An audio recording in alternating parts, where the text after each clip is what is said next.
Glória. Glória a Deus.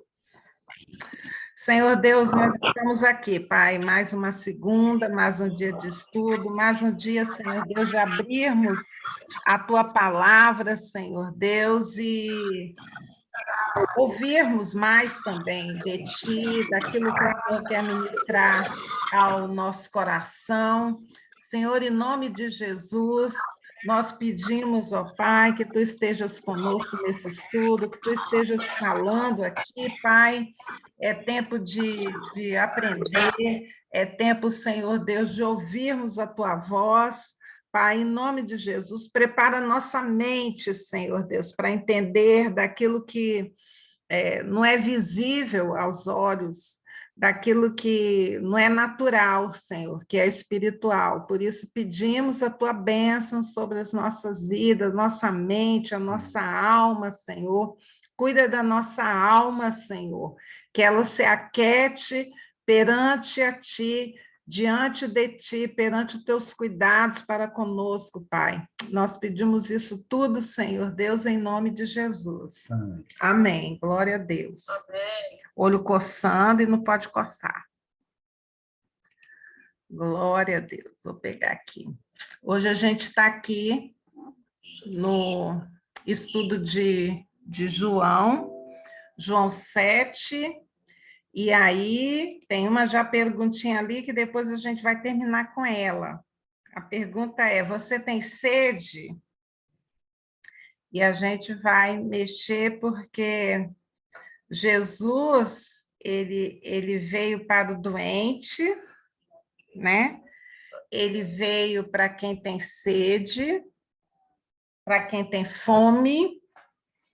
E se você não é aquele que está precisando, provavelmente, né? Ele é adorável encontrar pessoas com fé também, né? Mas quem precisa, né? E hoje a gente vai se debruçar um pouquinho em cima disso, né? Da necessidade desse alvo de Jesus, né? De buscar. E como sempre, a gente dá uma voltazinha aqui pelo um resuminho aí da aula anterior. Deixa eu ver aqui.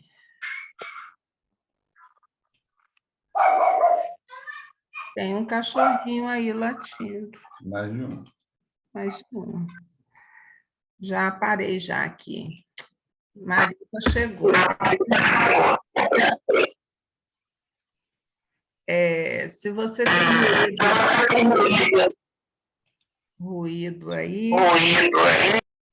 É o seu eco. Vamos nós aqui. Glória a Deus, mexi. Resumo de João 7.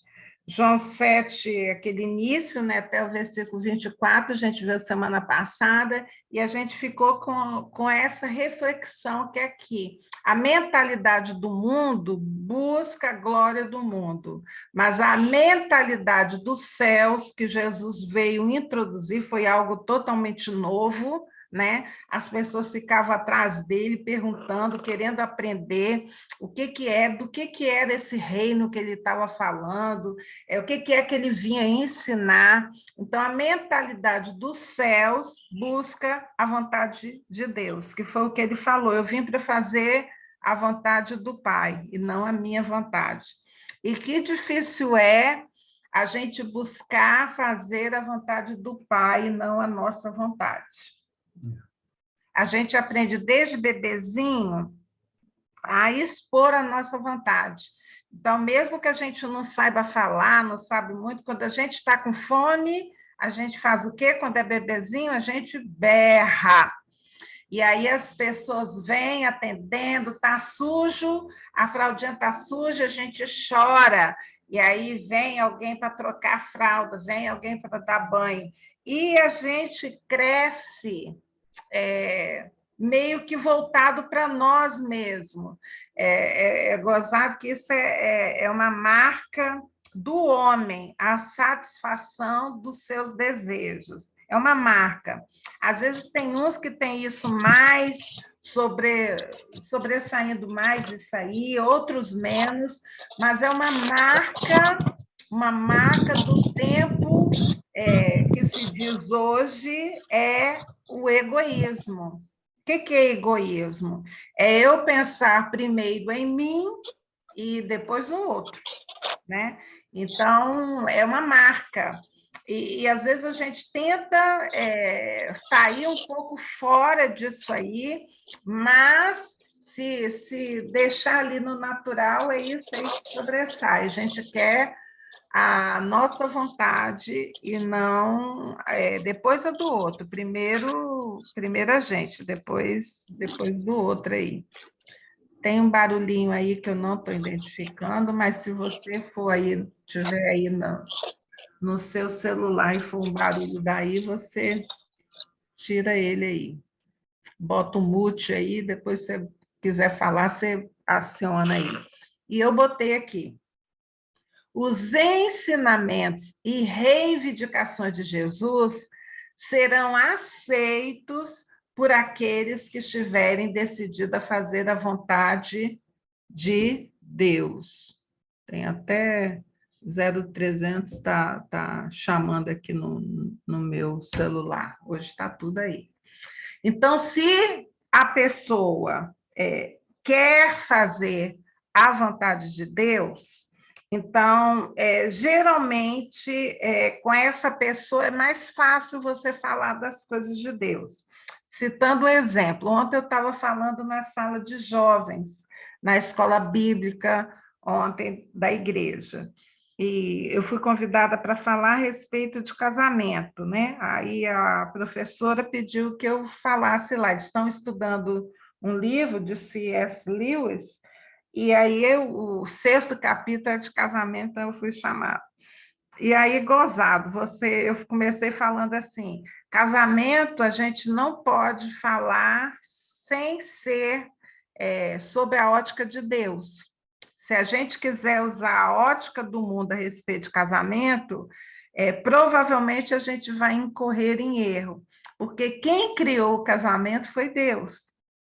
Então, se eu quiser algo, uma característica, como é que casar, o que é que compreende essa história de unir dois e ser uma só carne, o que é isso? Eu tenho que olhar primeiramente e unicamente, eu creio, pela ótica de Deus, porque se eu for olhar pela ótica do mundo, não vai dar certo, porque o mundo vai buscar a glória do mundo. E se eu olhar sob a ótica de Deus, que foi Deus quem criou, só na cabeça dele podia dar certo um homem e uma mulher juntos, seus dois uma só carne. Se eu olhar sob a ótica dele, o que é o casamento, o que cada um tem que fazer, qual é o papel de um, qual é o papel de outro, e quando acontecer isso, o que eu vou fazer? Se eu olhar na ótica de Deus, eu consigo chegar no intento. E aí, na hora que eu estava falando isso, uns dois lá levantaram a mão, mas não é só sob a ótica de Deus, né, que a gente tem que olhar. E quando acontecer, e por que Deus falou da carta que Moisés mandou, da carta de divórcio, aí começaram a surgir os questionamentos.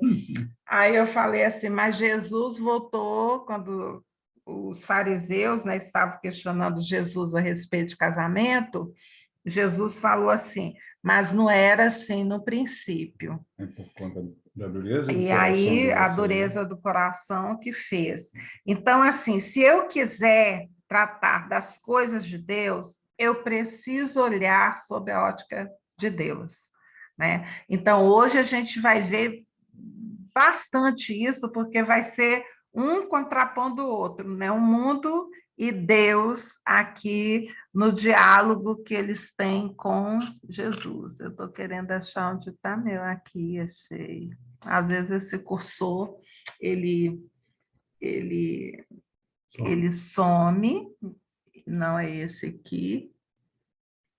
Então, os guardas mandados para prender Jesus, dos versículos 25 a 36. Aí mais adiante continua, mas vamos lá. Começando a nossa leitura hoje, que o Senhor nos abençoe. Então, o versículo 25 começa assim: diziam alguns de Jerusalém, Não é este aquele a quem procuram matar?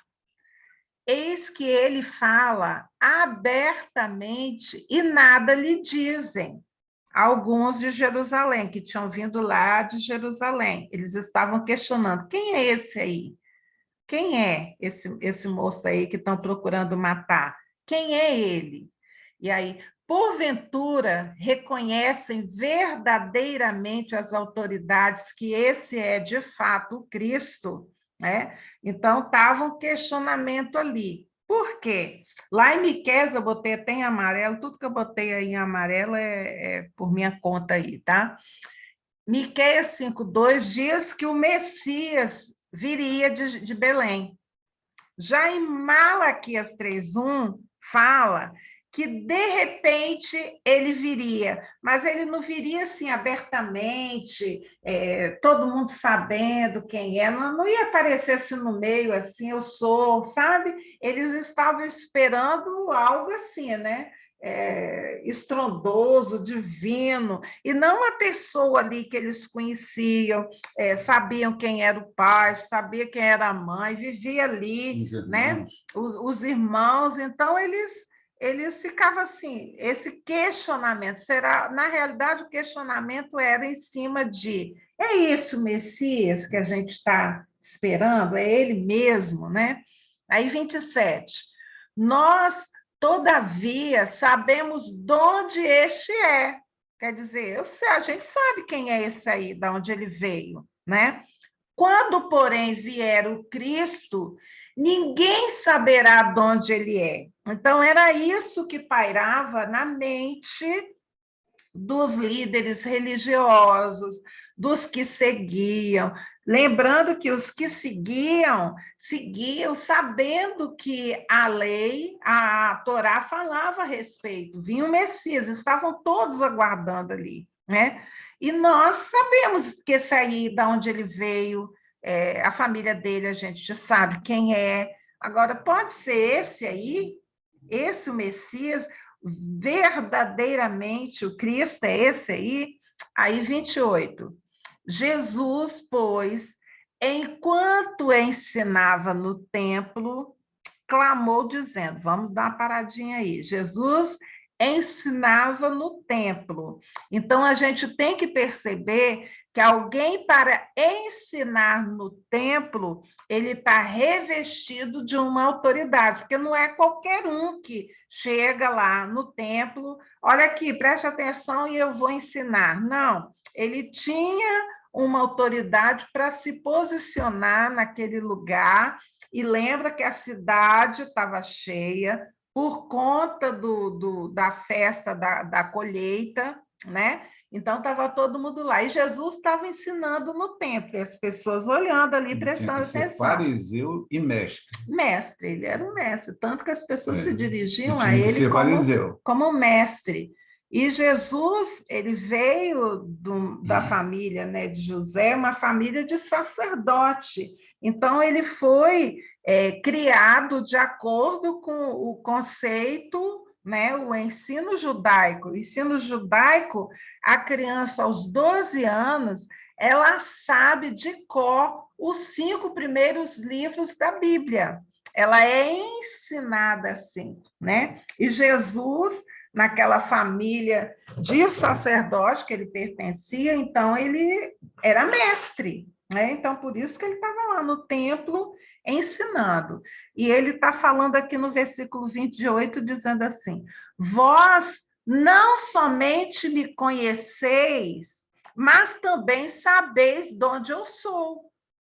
E não vim porque eu de mim mesmo quisesse, mas aquele que me enviou é verdadeiro, aquele a quem vós não conheceis. Então, vamos parar um pouquinho. Jesus está falando de algo espiritual, que ele foi enviado por Deus.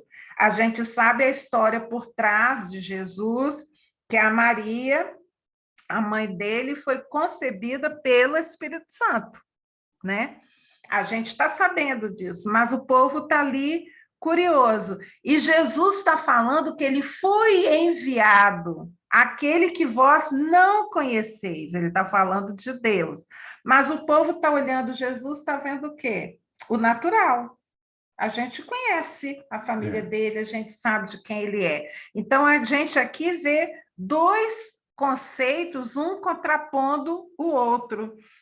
Você pode entender isso um pouquinho quando você vai falar para as pessoas de algo espiritual e a pessoa está olhando para você pensando com a mente natural. Então, bate um de frente para o outro, não consegue. E a gente... Você pode olhar para a passagem do João Evangelista, o João Batista.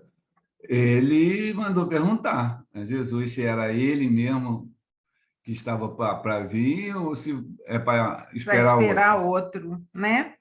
Então, 29 diz assim, eu o conheço, Jesus está falando, ele sabe de onde veio. Então, ele está falando, eu o conheço, porque venho da parte dele e fui por ele enviado. Então, Jesus sabe direitinho quem ele é, a identidade dele, de quem ele é filho, por que ele veio, qual a missão dele, qual o propósito dele aqui na Terra, ele sabe de tudinho. Só que as pessoas que estão ali à volta, não sabem disso. Aí, 30. Então, procuravam prendê-lo, né? Por que queriam prendê-lo? Cara, chega um cara aqui e falou assim, eu sou o filho de Deus, foi Deus que me enviou. Aí, heresia, o povo vai querer prendê-lo. Aí eu acho interessante assim, blasfêmia, né? Mas ninguém lhe pôs a mão, porque ainda não era chegada a sua hora. Eu acho muito interessante, uma porção de gente volta, um homem sozinho, e ninguém conseguia prendê-lo. Eu botei assim amarelo aí por minha conta, ninguém podia tocá-lo, porque não era a hora. E eu acho interessante também a gente abrir um parêntese aí. Jesus foi enviado para uma missão com um propósito. Vamos trazer para a nossa vida? Nós estamos aqui enviados por Deus para um propósito. E assim como Jesus, ninguém podia tocá-lo antes da hora, sem Deus permitir, assim também nós, quando a gente abraça o propósito de Deus em nossa vida, ninguém pode nos parar, ninguém pode nos tocar, ninguém pode entrar e falar, vou impedir o que Deus tem para fazer na sua vida. Por quê? É algo que Deus enviou, é algo que Deus comissionou. É Deus mesmo que está falando com você? É Deus mesmo que está enviando você para fazer algo? Então, não se preocupe. A mesma guarda que havia em volta de Jesus, cumprindo um propósito de Deus, há também essa mesma guarda em volta de você para cumprir o propósito de Deus. Por isso, não tenha medo. Eu estou falando para você e falando para mim também. Não tenha medo, Gil. Não tenha medo. Se é Deus que mandou, não tenha medo. Ele vai fazer acontecer. Aí vamos para o 31. E, contudo, muitos de entre a multidão creram nele e dizia: quando vier o Cristo, quando? Quando vier o Cristo, fará, porventura, maiores sinais do que este homem tem feito? Então, aqui, ó, multidão, muitos da multidão, que estava ali na multidão, creram nele. Então, tem aqui alguém que entendeu a linguagem, a mensagem espiritual. Saíram do natural, eu conheço esse aí, eu sei quem ele não pode ser o Messias, eles saíram desse natural e eles passaram para um outro lado do espiritual, eles creram. 32. Os fariseus, ouvindo a multidão murmurar estas coisas a respeito dele, juntamente com os principais sacerdotes. Então, aqui a gente está colocando dois grupos de pessoas. Os fariseus, juntamente com os principais sacerdotes, enviaram guardas para o prenderem. Então, tem fariseus junto com os sacerdotes e os guardas, um tanto de gente ali. Aí o 33, disse-lhe Jesus: ainda por um pouco de tempo estou convosco, e depois irei para junto daquele que me enviou. Então, Jesus já está falando de algo que iria acontecer daí a pouco. Ele está falando de algo espiritual. 34, ele continua lá no discurso dele. A vez de procurar-me e não me achareis. Também aonde eu estou, vós não podeis ir. Quer dizer, ele iria ser procurado por ali e as pessoas não o achariam, porque ele iria para um lugar onde as pessoas iam procurar e não achar, e as pessoas não podiam acessar esse lugar. Jesus está falando de algo celestial e não terreno. Celestial, aqui faltou L. Falava ainda, Jesus está no discurso todo celestial. E tem ali um grupo de pessoas que creu nele e outros que não, porque estavam com o olhar na terra, no natural. 35. Disseram, pois, os judeus uns aos outros. Aos judeus, hein? Olha o que eles estão pensando, olha o foco da atenção deles. Para onde irá esse que não podemos achar? Irá, porventura, para a dispersão entre os gregos, com o fim de os ensinar? Quer dizer, havia ali também acontecendo uma dispersão, né? Alguns saíram fugidos, né? E saíram ali do meio. Então, eles estão questionando assim, será que ele vai lá se juntar com os gregos para ensinar os gregos? Para onde ele vai? Que a gente não pode ir. Aí o 36, que significa de fato o que ele diz? A vez de procurar-me, não me achareis. Também aonde eu estou, vós não podeis ir. Então, eles ficaram questionando, para onde ele vai? Eles estão falando de coisas naturais. Eles estão assim, para onde ele vai? Será que ele vai pegar o caminho do mar, pegar o barquinho, vai? Será que ele vai a pé, vai passar pelas montanhas? Onde é que ele vai? Só que Jesus não estava falando de algo terreno, Jesus estava falando de algo celestial. Vamos continuar. Jesus, a fonte de vida.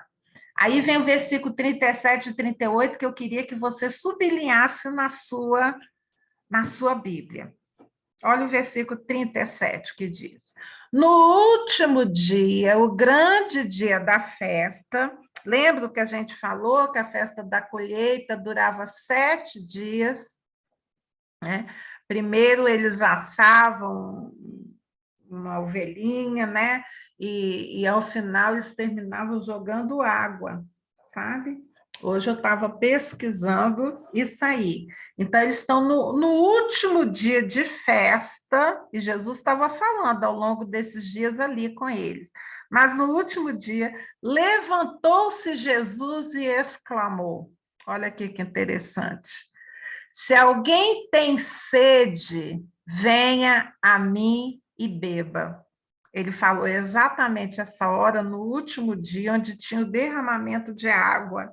Então, ele fala assim, ó, vocês que estão aí vendo água, se você tem sede, venha a mim e beba. Ele continua falando de algo celestial. E ele continua 38. Quem crer em mim, como diz a Escritura, olha aqui que interessante, eu vou a ele se eu tenho sede. Aí, quando eu vou a ele, o que acontece? Do seu interior fluirão rios de água viva. Quer dizer, eu vou na fonte e essa fonte derrama sobre mim o que ela tem. Olha que interessante. Agora é aquele que tem sede e beber. Beber é sinal de crer aqui. Quando ele vem a mim, beba. Eu tenho que crer nele, na mensagem que ele está passando. Isso significa beber. Confio no que ele está falando. E a água? A água é o Espírito Santo sendo derramado. Então, a gente vai até ele porque a gente tem sede e ele divide conosco a fonte que ele passa a distribuir para a gente fluir também a água viva que flui dele. Olha que coisa linda. Maravilhoso. Não é? Aí, 39. Isto ele disse com respeito ao Espírito que haviam de receber os que nele crescem, pois o Espírito até aquele momento não fora dado, porque Jesus não havia sido ainda glorificado. Então, o que a gente entende desse versículo 39? Jesus, quando foi glorificado, o Espírito de Deus foi dado a todos que crescem nele. Então, é um presente. Hoje, a situação que temos é: Jesus já foi glorificado, ele já morreu na cruz, ele já ressuscitou. Então, esse presente de ter dentro de nós o Espírito Santo de Deus, um fluir de água viva, um rio, né? É dado a todo aquele que recebe a Jesus no seu coração. E aí eu abri um parênteses, assim, uma caixinha de diálogo aqui, para falar sobre um tipo de pregação que é chamado de 3 R's, Evangelho re. 3 R's. O que significa esses 3 R's? E eles estão contidos aí, nesses versículos 37 e 38, que é o resumo do Evangelho. Primeiro, reconheça o quão pecador você é. Então, sede fala de algo interno, tem algo faltando e dá sede. O corpo tem sinais de que tem sede. E a água é um elemento essencial. Dizem que a gente é 75% de água, nosso organismo. É água. E se falta, morre de sede. Você fala até o passarinho, né? Pode não ter comida, mas se tiver água, eles não morrem, né? A água é essencial ao organismo. E o corpo é feito de água. A alma é feita de Deus. A alma é feita de Deus. Preste atenção. Meu corpo precisa de água. E Jesus fez uma comparação. Você tem sede, é porque falta algo em você essencial. A alma é feita de Deus. Querido, você pode encontrar várias maneiras de suprir essa sede de Deus. Tem gente que se envolve com bebida, tem gente que se envolve com prostituição, droga, tem gente que tenta matar essa sede com muito trabalho, é uma fuga, é tentando encontrar algo que só é preenchido por Deus. E aí, o primeiro R é reconheça que você é um pecador. E aí eu coloquei uma observação nesse primeiro re. A maior dificuldade de reconhecer que é pecador, sabe de quem é? Do religioso. O religioso, ele tem uma dificuldade de reconhecer que ele é um pecador. Por quê? A gente vê, às vezes, até a pessoa que já nasceu no lar cristão, assim, que vai todo domingo na igreja, frequenta escola dominical, nunca fez isso, casa virgem, sabe, assim, e ele reconhecer que ele é pecador é a coisa mais difícil. Se não for pelo Espírito de Deus tocando o coração, não se reconhece. Então, esse primeiro re aí é uma dificuldade. Já o segundo re é receba. Se você tem sede, você recebe. Venha e beba. venha e beba, porque Jesus ele se apresenta, eu sou a água, e se você crer em mim, do seu interior fluirá água viva. Você vem e recebe. E eu botei assim, recebe o quão amado e desejado você é, e é de graça. Receber é de graça, não paga nada. Jesus já pagou o alto preço para que a gente receba esse selo do Espírito, esse matar a nossa sede. E o terceiro, repita, fluir de águas. Aí é o que Jesus fez. Dá para os outros o que você recebeu. Há uma fonte dentro de nós. Eu tinha sede, eu fui até Jesus, ele matou a minha sede, fez nascer dentro de mim uma fonte, um fluir de água viva.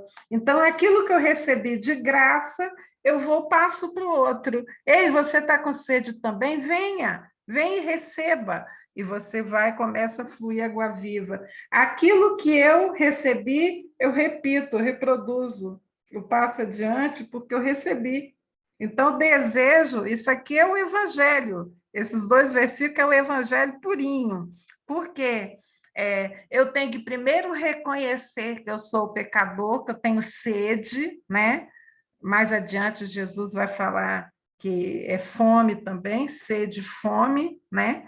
Então, eu tenho que reconhecer, eu tenho que receber o que ele fez para mim, que foi de graça. Agora, depois que eu recebi, o meu papel é reproduzir, é repetir para outros que se acheguem até a mim e falam assim, você está com sede, você tem vontade de Deus, venha, receba. E essa pessoa replicar. Interessante isso, né? Replicadores do Agora, evangelho.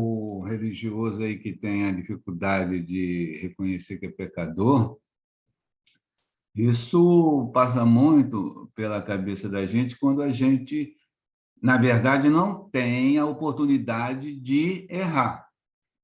Você tem a polícia ali na rua, você tem uma delegacia perto da sua casa, você conhece as leis, eu não posso fazer isso, não posso fazer isso. Agora eu sou um evangélico da igreja primeira, de não sei de onde, não sei do que, meus irmãozinhos passam toda hora na minha porta, então eu não posso xingar ninguém quando eu estou no trânsito, eu não posso botar a mão lá de fora e fazer um sinal feio, porque pode ser que o irmão me veja. Se tudo isso está no seu coração e você só não faz por falta de oportunidade, então não há glória nenhuma em você estar certinho, bonitinho, belezinha no seu julgamento. Pelo julgamento de Deus, você é pecador e precisa reconhecer isso e buscar essa água, ter essa sede. Amém. Glória a Deus. Aí a gente chega no 40. Então, os que dentre o povo, tinha uma multidão, né, ali em volta, né? Tinha os líderes religiosos, Jesus estava falando para líderes religiosos, para sacerdote, para a multidão, para os guardas, isso, né? Ele não estava falando assim, e ele encarando, ó, aquele que tem sede, eu vim do Pai, eu vim para fazer a vontade do Pai. Estava falando um discurso assim, difícil de falar e difícil de ouvir. Mas dentre esse povo que estava ali, o povo que tinha ouvido essas palavras dizia assim, este é verdadeiramente profeta. Então, dentre tinha um povo ali que creu. Eu botei assim, estes creram, esses aceitaram o que Jesus está falando. Aí o 41, outros diziam, ele é o Cristo.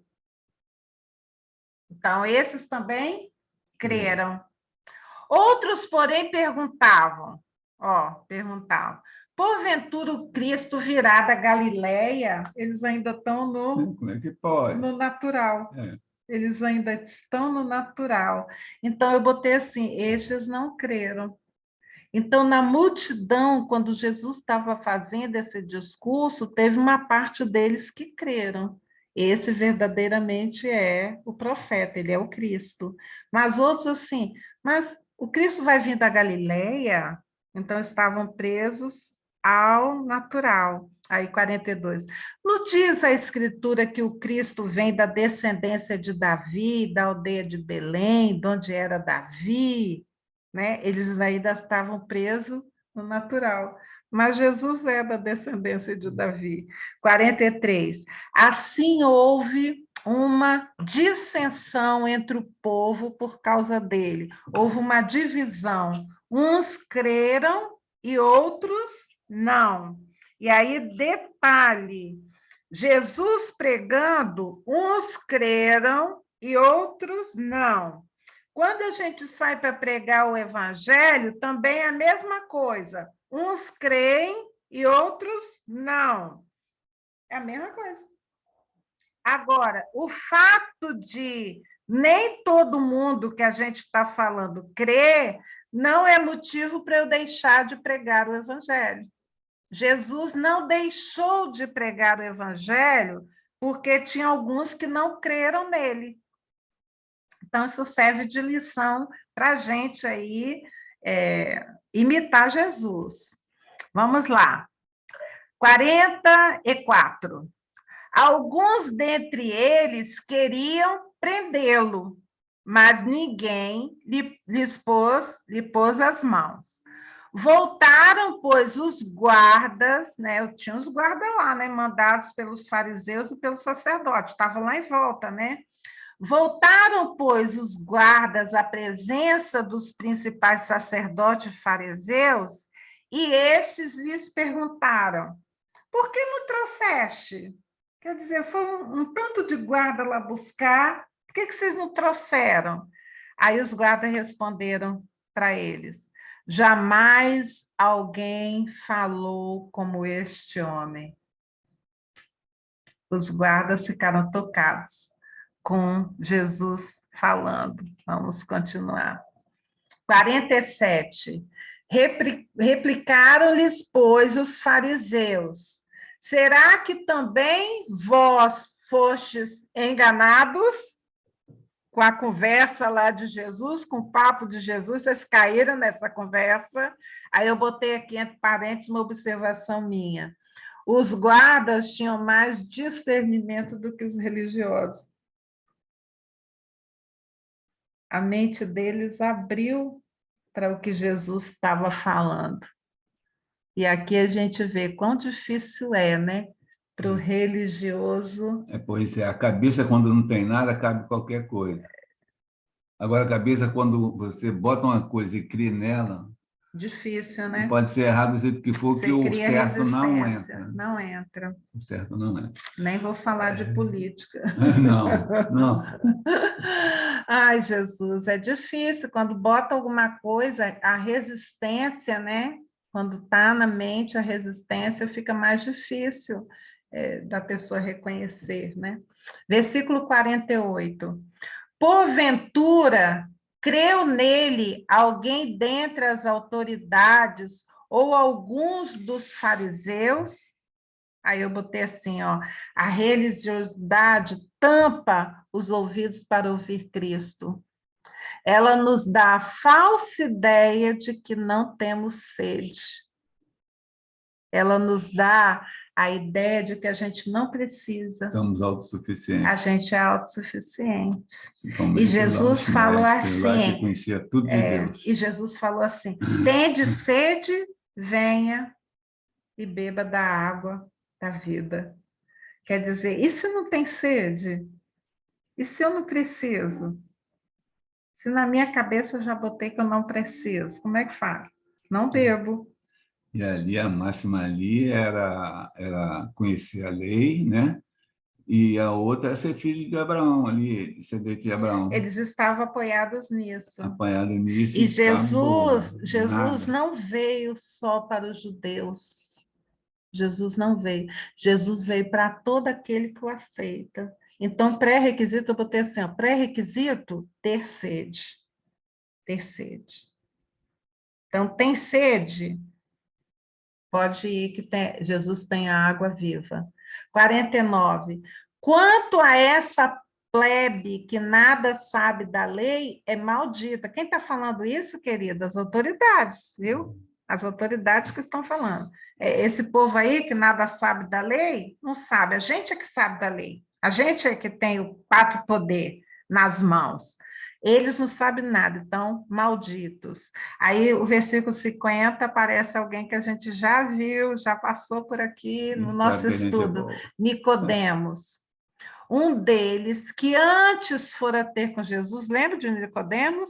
Ele foi ter com Jesus, é um grande, né, uma autoridade judaica, ele foi até Jesus de noite, meio que escondido, meio que camuflado, né? Perguntar, lembra? Jesus falou assim, Nicodemos, há necessidade de nascer de novo.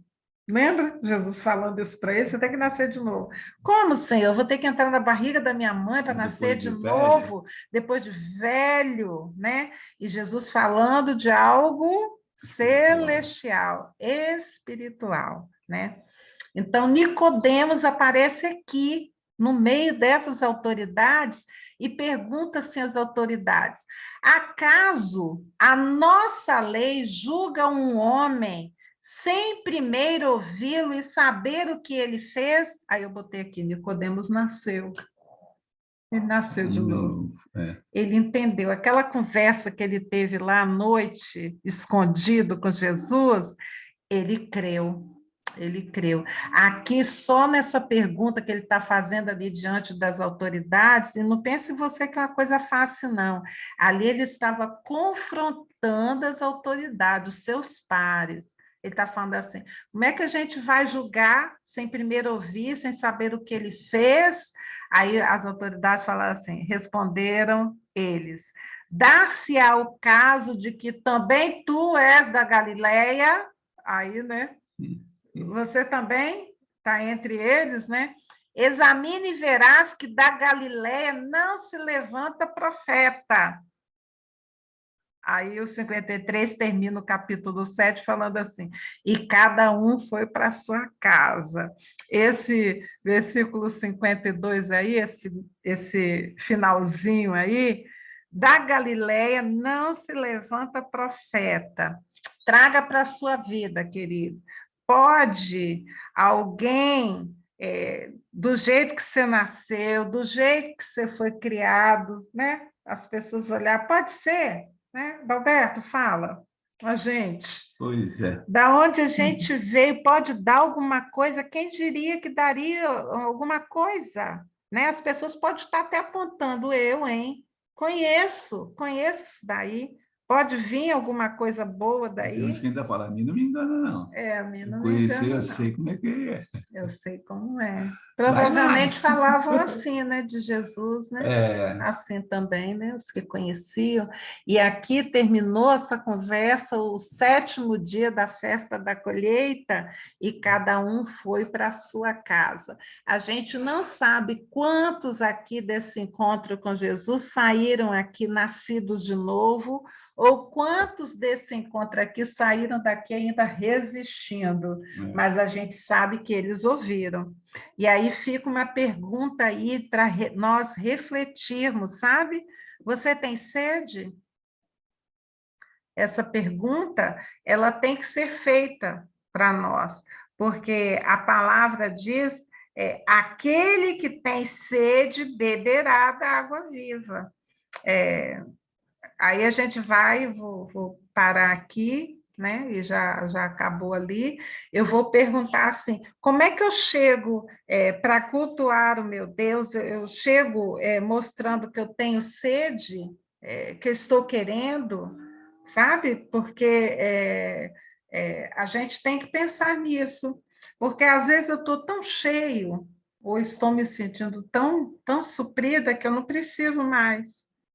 Eu não preciso mais estudar, eu não preciso mais buscar, eu não preciso mais me aprofundar em buscar comunhão, em ter a torre, né, o quarto da escuta, o quarto, aquela separado, né, que Jesus falava assim, quando quiser falar, vai, entra no seu quarto, fecha a porta e fica ali e conversa comigo, né? Jesus deu essa instrução. Mas quando eu estou sem sede, eu não tenho necessidade dessa busca. Eu não tenho necessidade de estar me colocando diante de Deus. E Jesus, em todo momento, ele se apresenta: aquele que tem sede, vem a mim, e beberá água, e de você fluirá rios de água viva. Agora, essa condicional, né? A gente fala que é a oração condição, né? Se você tem sede. Agora, só vai até ele beber da fonte de água viva aquele que está com sede. Porque aquele que não está com sede, não vai. Às vezes, aquele que está com sede até cumpre normas, requisitos. Ah, não, domingo eu sempre aprendi que domingo, nesse horário, é dia de ir para o culto. Aí eu vou, eu boto a roupa, eu me apresento, eu vou. Mas eu não estou com sede. Eu vou porque eu estou cumprindo algo que eu já estou até acostumada, fui acostumado. Eu nem me entendo ficar domingo dentro de casa sem ir ao culto, porque eu já estou acostumada. Agora, se eu tenho sede, aí a minha ida para cultuar a Deus já é diferente. E o culto que eu apresento a Deus, ele também se torna diferente. Por isso, essa pergunta vale para aqueles que estavam ali em volta de Jesus e vale para nós em todo o tempo. Todo o tempo eu preciso estar perguntando assim: eu estou com sede de Jesus? Eu estou com fome de Jesus? Então, essa é a pergunta que eu vou deixar para você refletir durante essa semana. Na hora daquela... a gente sempre deixa uma reflexão, né, para a semana, para você volta e meia vir aquela frase no seu pensamento. Então, essa frase dessa semana é assim: eu tenho tido sede? Porque se eu estou suprido, querido, eu não vou atrás. Nós temos um passarinho aqui que eu acho que ele é doente, de tanta sede que ele tem, né, Adalberto? O tempo todo, ele não pode ver o potinho de água que ele vai lá, ele aí bebe. Eu falei, gente, daqui a pouco está afogado de tanta sede. Eu nunca vi, eu acho que ele é doente. Muita sede ele tem. Mas eu fico olhando assim, trazendo, né, a figura para a gente. Será que eu tenho buscado assim a fonte igual ele? Toda hora ele não pode ver que ele vai caminhando lá, pega e bota o biquinho lá e bebe, bebe. Eu até puxei já o rabinho dele para ele parar de beber, não adianta não. Ele volta, bebe, bebe, ele tem sede. E a pergunta para você essa semana é essa: você tem tido sede ou você está acostumado? Acostumado. E essa palavra, assim, acostumado, é uma palavra boa e ruim. É boa e ruim. Às vezes a gente está fazendo as coisas só porque tem o costume. Quer ver? Quando a gente está precisando, a gente está passando um aperto, a gente chega de maneira diferente diante de Deus. Na hora da aflição, na hora do sufoco, é um jeito diferente. Então, a gente precisa, porque Jesus, ele sempre pergunta: você tem sede? Então, que a gente também se apresente assim diante de Deus, sabe? Com sede e fome de justiça. Eu vou orar e depois a gente fala. Ou alguém quer falar alguma coisa antes? Pode, a gente estar com tempo para alguém fazer alguma observação hoje. Não? Hoje é aniversário da Andressa, ela está aqui hoje. Andressa está aí, parabéns, hoje é lindeza da minha vida. Glória a Deus, minha linda, que Deus te abençoe. Obrigada. Deus guarde a sua vida, em nome de Jesus.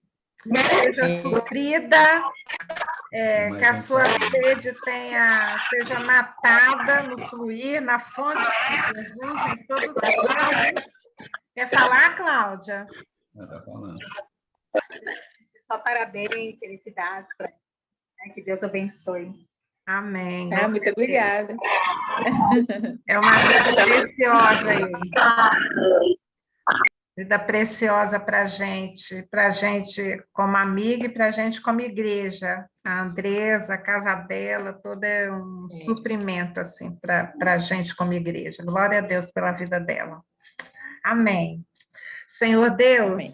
Nós estamos colocando diante de Ti, Senhor Deus, a vida da Andresa, que hoje está aniversariando, que hoje passa por um novo ciclo de vida, e nós, assim como já falamos com ela, Senhor Deus, a cada novo ciclo, Senhor Deus, há uma nova oportunidade, Senhor Deus, de cumprimento de propósitos Teus nas nossas vidas. E é isso que a gente deseja a vida da Andressa, nesse começo de novo ciclo, que ela seja abençoada, que ela seja suprida, que ela seja guardada pelo Teu amor, Senhor. Em nome de Jesus, que haja, Senhor Deus, respostas de semeadura que ela fez ao longo da vida dela, que haja colheita, que ela possa estar nesse tempo, Senhor Deus, colhendo uma colheita farta, uma colheita, Senhor Deus, onde ela possa colher para si e ter para abençoar outros, ó Pai. Em nome de Jesus.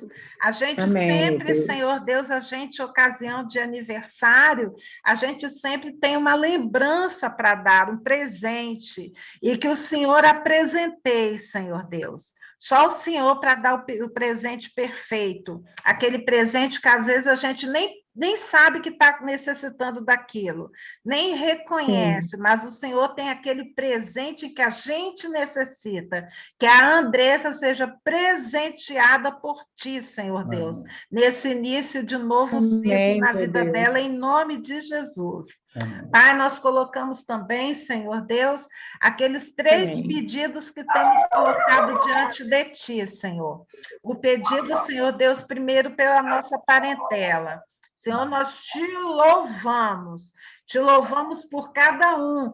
Às vezes a gente não tem simpatia por todos, às vezes a gente nem tem intimidade com todos, mas, Senhor, um dia nós decidimos orar por cada um deles diante de Ti no Teu altar, que nenhum seja esquecido, que todos sejam contemplados pelo Teu amor, pela Tua graça, pela Tua misericórdia, onde eles estiverem, Pai, que a Tua mão os alcance com Teu cuidado, com Teu amor, com a Tua graça. Não deixe, Senhor Deus, que nenhum escape do Teu amor. Estejam eles onde estiverem, estejam eles resistentes a Ti ou não, Senhor Deus. Nós pedimos que a Tua doce mão os alcance, amém, em nome de Jesus.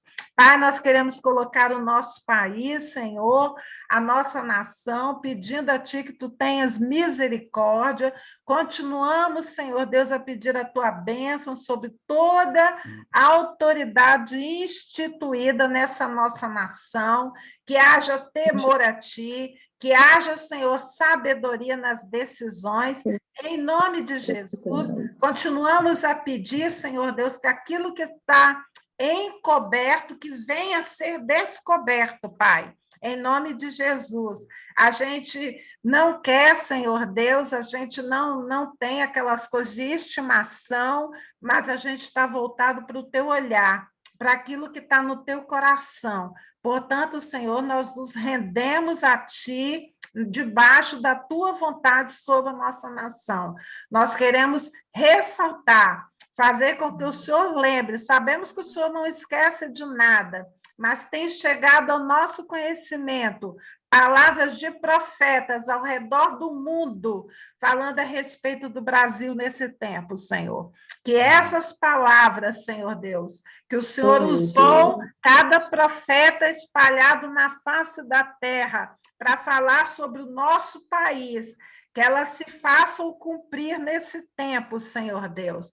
Que a Tua palavra de bênção, a Tua palavra que uma profeta falou, pode vir alguma coisa boa do Brasil, foi assim que ela falou, Pode sim, Senhor Deus. O Senhor falou que pode sim, que o Senhor fará uma restauração. E é nisso que a gente crê e é nisso que a gente clama a Ti nesse tempo. Uma restauração vinda dos altos céus, porque já está no Teu projeto abençoar o nosso país. Em nome de Jesus. Pai, nós colocamos também Jerusalém diante de Ti. Que haja paz sobre Israel, que haja provisão, Senhor, sobre Israel, que haja conversão, Senhor, porque o Messias que eles tanto esperam e tanto falam, ele já veio, já esteve entre nós, já morreu numa cruz e já ressuscitou, mas ele virá outra vez e também chegará a Israel como grande rei, em cima de um cavalo, levantando uma bandeira, Senhor. Em nome de Jesus, nós clamamos por esse povo, que mesmo com todos os intempéries, Senhor Deus, guardou a tua palavra, Senhor Deus. Em nome de Jesus, que o Senhor os abençoe. E abençoe a nós, Senhor Deus, que estamos participando desse estudo. Senhor, a gente não sabe o que cada um aqui está passando de luta, o que cada um aqui, Senhor Deus, tem brigado, às vezes, com si mesmo. Mas, Senhor, em nome de Jesus, nesse momento, Senhor Deus, nós colocamos as nossas vidas diante de Ti, para que Tu venhas, Tu volte o Teu rosto para nós, volte os Teus ouvidos, Senhor Deus, ao clamor que temos colocado diante de Ti, sozinhos, ó Pai, quando estamos sós, quando não falamos com ninguém, mas nós sabemos que o Senhor nos escuta. Pai, essa oração é falando, escuta, vem o nosso socorro, venha ouvir o nosso clamor, Senhor. Aquele aqui, às vezes, a gente não compartilha com ninguém, somente com o Senhor.